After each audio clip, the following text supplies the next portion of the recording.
नमस्कार। आज हम एक बहुत ही दिलचस्प किताब पर बात करने वाले हैं, निक ट्रेंटन की द आर्ट ऑफ लेटिंग गो। हाँ, नमस्कार। हमारे पास इसके कुछ अंश और सारांश है। बिल्कुल। और हमारे इरादा है कि हम इस किताब के जो मुख्य विचार हैं उन्हें समझें। मतलब कैसे जीवन में थोड़ी शांति पाई जाए, कैसे वो नकारात्मकता, चिंता ये किसी चीज से जो हम चिपके रहते हैं। हाँ, मोह, उसे कैसे छोड़ें। बिल्कुल। और किताब का फोकस इसी पर है कि कैसे हम अपने विचारों को थोड़ा समझकर वर्तमान को स्वीकार करके, मतलब अतीत या भविष्य की चिंता छोड़कर कैसे बेहतर जी सकते हैं। सही। और ये सिर्फ किताबी बातें नहीं लग रही, स्रोत में काफी ठोस रणनीतियों का जिक्र है। हाँ, जैसे वो स्टोइक फिलॉसफी का नियंत्रण का द्वंद्व, डाइकोटमी ऑफ कंट्रोल, और बिना आलोचना के सोचना, नॉन जजमेंटल थिंकिंग। फिर वो आत्म अलगाव भी है, सेल्फ डिस्टेंसिंग। और वो जो हमारे अंदर की आवाज होती है ना, जो नुक्ताचीनी करती रहती है, आंतरिक आलोचक, इनर क्रिटिक, उससे निपटना। हाँ, और क्षमा, फॉरगिवनेस, ये सब बड़े पहलू हैं। तो कहाँ से शुरू करें? नियंत्रण वाले विचार से? हाँ, मुझे लगता है वो सही रहेगा।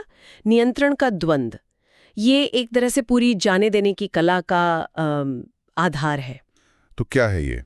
मतलब सुनने में तो लगता है कि भाई कंट्रोल करो जो कर सकते हो। हाँ, पर इसका सार थोड़ा गहरा है।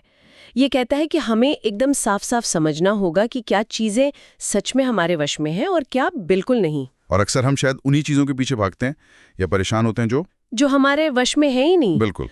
तो स्टोइक नजरिए से क्या है वो जो वाकई हमारे कंट्रोल में है? देखिए, एपिक्टेटस जैसे जो स्टोइक दार्शनिक थे, उन्होंने कहा कि हमारे अपने विचार, हमारी राय, हमारी इच्छाएं, हमारी नापसंद, और सबसे जरूरी हमारे अपने काम, हमारी प्रतिक्रियाएं, बस यही हमारे वश में है। और बाकी सब, मौसम, दूसरे लोग क्या करते हैं, हमारी सेहत भी, बाहरी चीजें, मौसम, अर्थव्यवस्था, दूसरों का बर्ताव, यहाँ तक कि हमारी सेहत या हमारी इज्जत, ये पूरी तरह हमारे कंट्रोल में नहीं होती।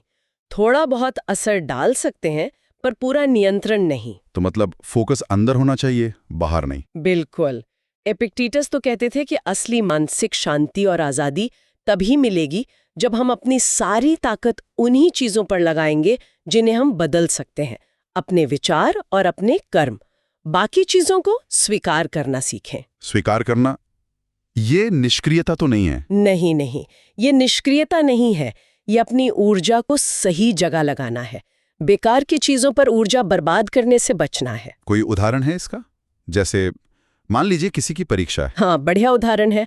छात्र क्या कंट्रोल कर सकता है? वो कितनी देर पढ़ता है, कैसे पढ़ता है, कितनी मेहनत करता है, ये सब उसके हाथ में है। लेकिन पेपर कितना मुश्किल आएगा, जांचने वाला किस मूड में होगा, नतीजा क्या होगा, ये उसके हाथ में पूरी तरह नहीं है। सही बात। तो समझदारी इसी में है कि वो अपनी तैयारी पर ध्यान दे, चिंता करे पर सिर्फ उस चीज की जो वो कर सकता है। और रिश्तों में, वहां तो हम बहुत कोशिश करते हैं दूसरों को बदलने की। हाँ, और वहीं सबसे ज्यादा निराशा भी मिलती है ना। आप किसी और के विचार या भावनाएं आप कंट्रोल नहीं कर सकते। सही। लेकिन आप खुद कैसे बात करते हैं, आप कितने समझदार हैं, आप कैसी प्रतिक्रिया देते हैं, ये तो आपके हाथ में है। तो स्वस्थ रिश्ते बनाने के लिए इसी पर काम करना ज्यादा असरदार है। स्रोत में बुद्ध, जॉन और ओलिविया का जिक्र है ना? हाँ। जॉन जो सब कंट्रोल करना चाहता है। हाँ, वो ओलिविया से सीखता है कि कभी कभी चीजों को छोड़ देने से, मतलब सिर्फ अपने हिस्से पर ध्यान देने से ज्यादा खुशी मिलती है, रिश्ते भी सुधरते हैं। तो फिर इसे असल जिंदगी में कैसे उतारें? मतलब ये सोच बदलें कैसे कि क्या मेरे कंट्रोल में है और क्या नहीं? इसमें थोड़ा सचेत प्रयास लगता है।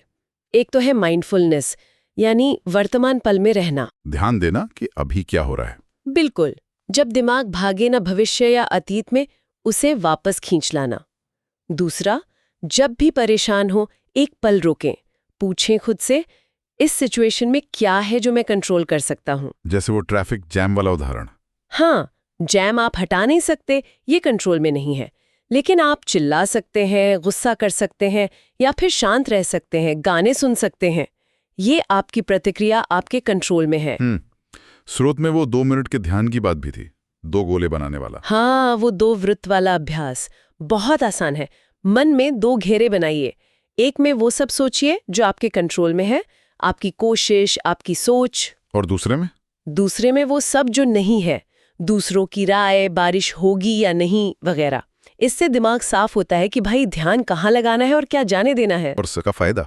फायदा है मानसिक लचीलापन, भावनात्मक आजादी। जब आपकी खुशी बाहरी चीजों पर टिकी नहीं होती तो आप ज्यादा। ठीक है, तो ये नियंत्रण वाली बात समझ आई। इसके बाद शायद हमारे अपने विचारों का नंबर आता है। किताब कहती है गैर आलोचनात्मक सोच, नॉन जजमेंटल थिंकिंग। हाँ बिल्कुल, नियंत्रण छोड़ भी दिया पर मन तो जज करता रहता है ना, ये अच्छा वो बुरा। सही कहा, हर चीज पर लेबल लगाता रहता है। तो गैर आलोचनात्मक सोच का मतलब है अपने विचारों और भावनाओं को बस देखना, जैसे वो हैं वैसे ही, बिना तुरंत उन्हें सही या गलत, अच्छा या बुरा कहे, बस स्वीकार करना। लेकिन क्या ये थोड़ा पैसिव नहीं है? मतलब अगर कोई चीज गलत है तो उसे जज नहीं करेंगे तो सुधारेंगे कैसे? स्रोत में भी शायद इस पर थोड़ी आलोचना थी। हाँ, ये बहुत जरूरी सवाल है और स्रोत भी इस पर बात करता है। देखिए, लेखक का जोर इस बात पर है कि जब हम अपने हर विचार, हर भावना को तुरंत बुरा मानकर दबाते नहीं हैं, तो हम खुद को बेहतर समझ पाते हैं। वो शर्म, वो अपराध बोध कम होता है। जैसे वो उदाहरण था, प्लेन में बच्चा रो रहा है, पहली प्रतिक्रिया क्या होती है? झुंझलाहट, गुस्सा। हाँ, अक्सर। गैर आलोचनात्मक सोच कहती है ठीक है, झुंझलाहट महसूस हो रही है, ये एक भावना है, पर क्या जरूरी है कि आप माता-पिता को कोसें या स्थिति को और बिगाड़ें? शायद आप थोड़ी सहानुभूति रख सकते हैं। अच्छा। लेकिन हाँ, जैसा आपने कहा, स्रोत भी मानता है कि पूरी तरह नॉन जजमेंटल होना शायद संभव ना हो। जिंदगी में फैसले तो लेने पड़ते हैं, सही गलत का फर्क करना पड़ता है। तो फिर संतुलन कैसे बने? शायद संतुलन का मतलब है कि हम अपने जो एकदम से कठोर निर्णय होते हैं ना, उन पर थोड़ा सवाल उठाएं, उन्हें थोड़ा नरम करें, अपनी भावनाओं को महसूस करें, पर उन पर तुरंत रिएक्ट ना करें। ये एक तरह से रिस्पांस देने से पहले थोड़ा रुकना है। और इसका अभ्यास कैसे करें? अपने अंदर के जज को थोड़ा शांत कैसे करें? एक तरीका है कि जब कोई नकारात्मक जजमेंट आए दिमाग में, उसे पकड़ें और उसे वस्तुनिष्ठ अवलोकन में बदलें। जैसे मैं बहुत आलसी हूँ, ये एक जजमेंट है। इसकी जगह सोचें, आज मैंने वो काम नहीं किया जो मैंने सोचा था। ये एक तथ्य है, जजमेंट नहीं। हाँ, और अगर कोई खास जजमेंट बार बार आता है, तो स्रोत में वो 3 कदम थे। पहला, उस जजमेंट को साफ साफ पहचानें। दूसरा, देखें कि वो आपको कैसा महसूस कराता है, शर्म, गुस्सा, उदासी। और तीसरा, कल्पना करें कि अगर ये जजमेंट न होता तो जिंदगी कैसी होती।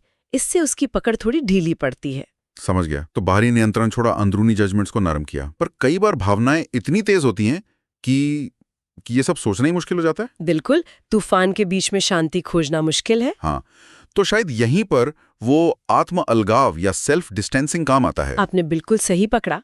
आत्म अलगाव एक बहुत ही उपयोगी मानसिक क्षमता है। इसका मतलब है अपनी जो तीव्र भावनाएं हैं या जो मुश्किल हालात हैं, उनसे थोड़ी मनोवैज्ञानिक दूरी बनाना। दूरी बनाना मतलब भावनाओं से कट जाना? नहीं, कटना नहीं, ये बहुत जरूरी फर्क है। ये भावनाओं को दबाना नहीं है, बल्कि उन्हें एक ज्यादा साफ नजरिए से देखना है। जैसे आप नदी में बह नहीं रहे, बल्कि किनारे पर खड़े होकर उसे देख रहे हैं। अच्छा, तो इससे होता क्या है? इससे आप उस भावना के असर से थोड़ा बाहर निकल पाते हैं। आप ज्यादा स्पष्ट रूप से सोच पाते हैं, तनाव कम होता है, आप ज्यादा रचनात्मक हो सकते हैं, बेहतर फैसले ले सकते हैं। और ये दूरी बनाते कैसे हैं? इसके तरीके क्या हैं? स्रोत में कई तकनीकें हैं। एक बहुत आसान है, जब बहुत ज्यादा भावुक महसूस कर रहे हो तो बस थोड़ा ब्रेक ले लें। ब्रेक मतलब उस स्थिति से हट जाएं, कमरे से बाहर चले जाएं, थोड़ी देर टहल लें, या बस कुछ पल के लिए उस बारे में सोचना बंद कर दें। थोड़ा स्पेस दें खुद को। और दूसरा है कॉग्निटिव रीअप्रेजल, संज्ञानात्मक पुनर्मूल्यांकन। ये क्या होता है? मतलब स्थिति को एक अलग नजरिए से देखना, शायद थोड़ा ज्यादा सकारात्मक या तटस्थ। जैसे ये मेरे साथ ही क्यों हुआ, इसकी जगह सोचना इस अनुभव से मैं क्या सीख सकती हूँ। अच्छा, और वो तीसरे व्यक्ति वाली तकनीक भी थी? हाँ, वो काफी असरदार हो सकती है। जब आप परेशान हो तो अपने बारे में मैं करके सोचने के बजाय तीसरे व्यक्ति में सोचें। जैसे मैं बहुत चिंतित हूं के बजाय सोचें अमित या जो भी नाम हो इस बात को लेकर चिंतित महसूस कर रहा है। सुनने में अजीब लग सकता है, पर हाँ, थोड़ा अजीब तो है। पर रिसर्च बताती है कि इससे वो भावनात्मक तीव्रता कम हो जाती है। आप अपनी भावना से थोड़ा अलग हो जाते हैं। और एक भविष्य वाला नजरिया भी था। हाँ, ये सोचना कि आज जो चीज बहुत बड़ी लग रही है, क्या वो 1 साल बाद या 5 साल बाद भी उतनी ही बड़ी लगेगी? अक्सर जवाब नहीं होता है।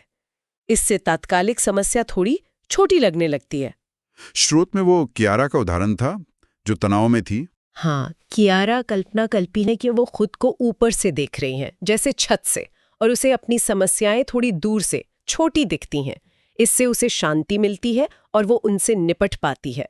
ये सब तरीके भावनाओं के गुलाम बनने से बचाते हैं। भावनाओं को संभालना जरूरी है, पर अक्सर इन तेज भावनाओं के पीछे एक आवाज होती है जो हमारी ये बुराई करती है। किताब उसे आंतरिक आलोचक कहती है, इनर क्रिटिक। हाँ, ये आवाज हम सबकी जानी पहचानी। बिल्कुल, जो हमेशा कमियां गिनाती रहती है।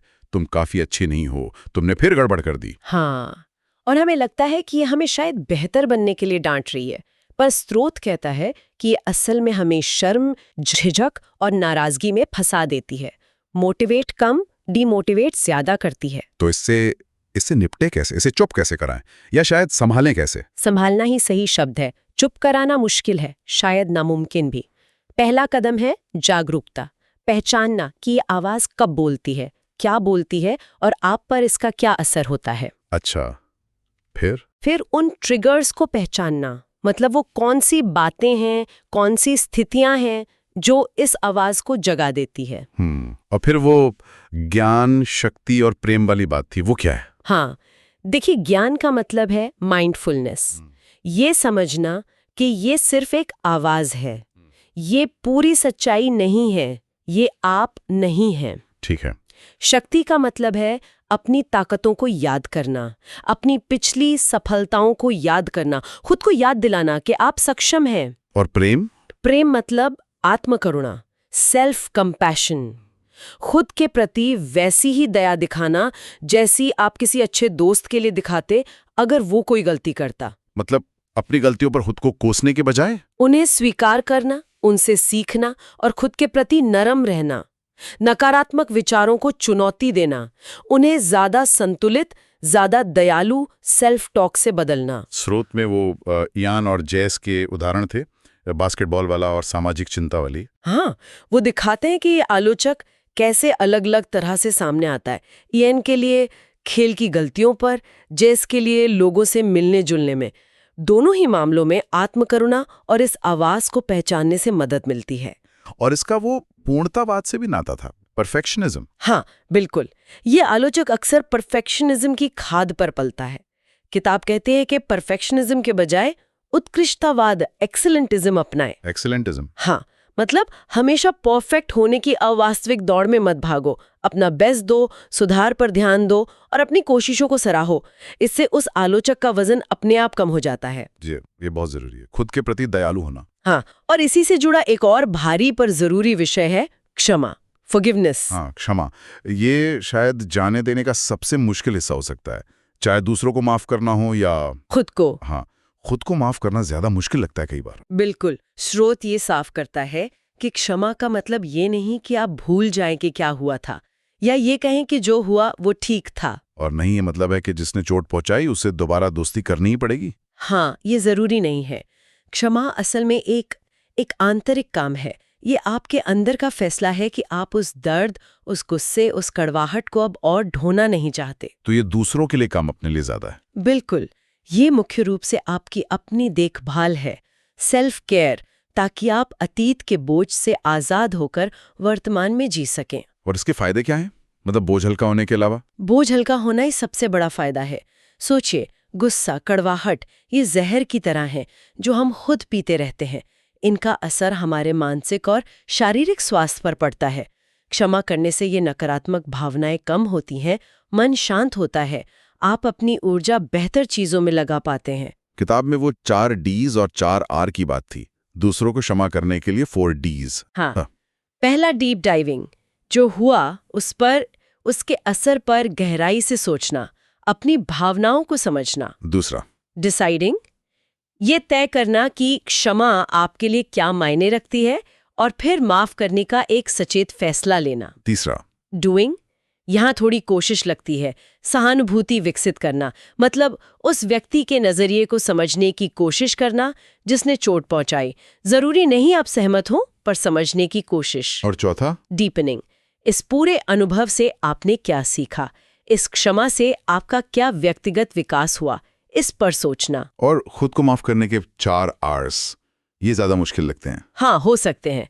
पहला, रिस्पॉन्सिबिलिटी, अपनी गलती को ईमानदारी से स्वीकार करना, बिना बहाने बनाए। दूसरा R, रिमोर्स, जो नुकसान हुआ उसके लिए सच्चा पछतावा महसूस करना, सिर्फ अफसोस नहीं, गहरा पछतावा। तीसरा, रेस्टोरेशन, अगर मुमकिन हो तो चीजों को ठीक करने की कोशिश करना, माफी मांगना, नुकसान की भरपाई करना। और आखिरी R, रिन्यूअल, इस अनुभव से सीखना और भविष्य में बेहतर करने का वादा करना, खुद को एक नई शुरुआत का मौका देना। स्रोत में वो बैकपैक वाला उदाहरण भी था, है ना?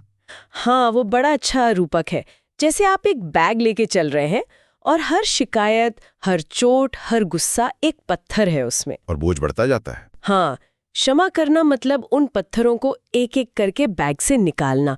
हर पत्थर के निकलने पर आप हल्के होते जाते हैं, ज्यादा आजाद महसूस करते हैं। ये मुख्य रणनीतियां नियंत्रण, नॉन जजमेंट, दूरी बनाना, आलोचक को संभालना, क्षमा, ये तो काफी गहरी हैं।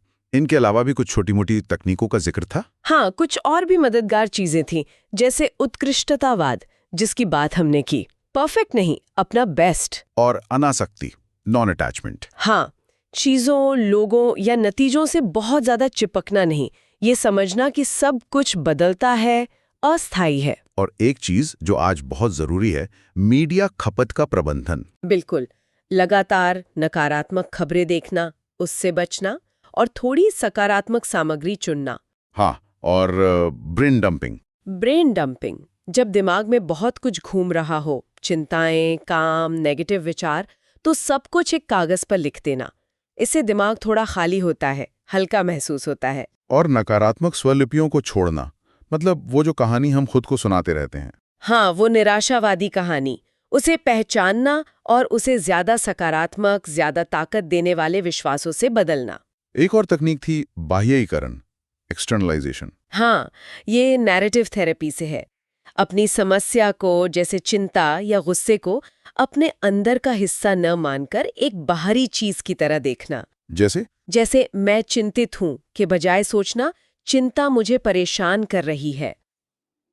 इससे लगता है कि आप उससे लड़ सकते हैं, उसे मैनेज कर सकते हैं। और विषाक्त लोगों से मुक्ति, ये थोड़ा सख्त लगता है। हाँ, ये उन लोगों को पहचानने के बारे में है जो लगातार आपको भावनात्मक रूप से थकाते हैं या नुकसान पहुंचाते हैं। उनसे या तो स्वस्थ सीमाएं बनाना या दूरी बनाना। पर हाँ, स्रोत ये भी कहता है कि विषाक्त लेबल ध्यान से इस्तेमाल करें, रिश्ते जटिल होते हैं। और आखिर में परिप्रेक्ष्य लेना, प्रोस्पेक्टिव टेकिंग। हाँ, किसी स्थिति को दूसरे व्यक्ति के नजरिए से देखने की कोशिश करना। इससे गुस्सा कम हो सकता है, सहानुभूति बढ़ सकती है। सही।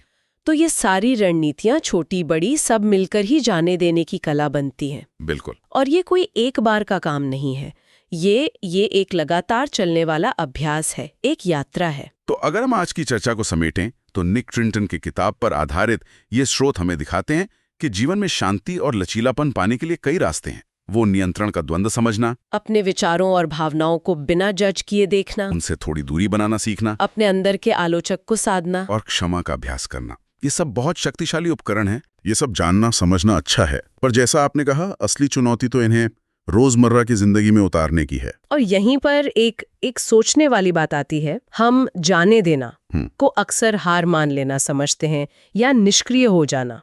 लेकिन इन सब बातों को सुनकर क्या ऐसा नहीं लगता कि जाने देना असल में कभी-कभी सबसे ज्यादा सक्रिय, सबसे ज्यादा हिम्मत वाला काम हो सकता है?